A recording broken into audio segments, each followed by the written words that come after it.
Dapat daw bang maniwala ang mga Katoliko dun sa tinatawag nating pagpag? Ano ba yung pagpag? Ito yung paggaling kang pumunta sa isang puninarya o para makiramay, bago ka umuwi, dadaan ka muna ng ibang lugar, ng kapihan or restaurant, bago ka umuwi para magpagpag. Ano ibig sabihin daw noon? Alam niyo yung paniniwala na pag hindi ka daw nagpagpag, sasama daw sa iyo yung yung kaluluwa noong yumao. So sa tingin ko hindi naman dapat nating paniwalaan ito. Unang-una kawawa naman yung kaluluwa, papagurin niyo pa, 'di ba? Paano kung halimbawa yung burol ay nasa Quezon Ave, tapos hindi ka na dumaan nagpagpag, tapos umuwi ka ng La Union. Diyos ko, napagod pa yung kaluluwa. Kung mula Quezon pumunta pa ng La Union, di ba?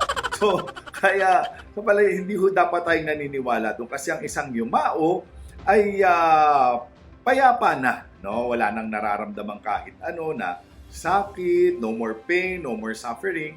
Kaya hindi na yung sasama. Isipin nyo kaming mga pare, madalas ay marami kaming mga misa sa mga puninarya at sa pagod namin, dumidiretso na kaming pauwi ng kumbento. Kami mga pare, kung totoo yun, Diyos ko, di ilang kaluluwa na yung naisama naming pauwi, hindi ba?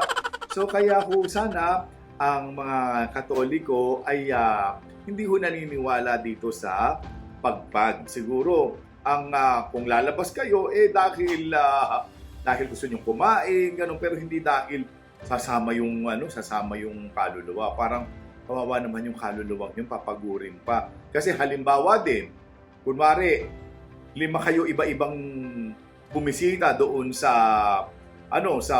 wake o doon sa burol.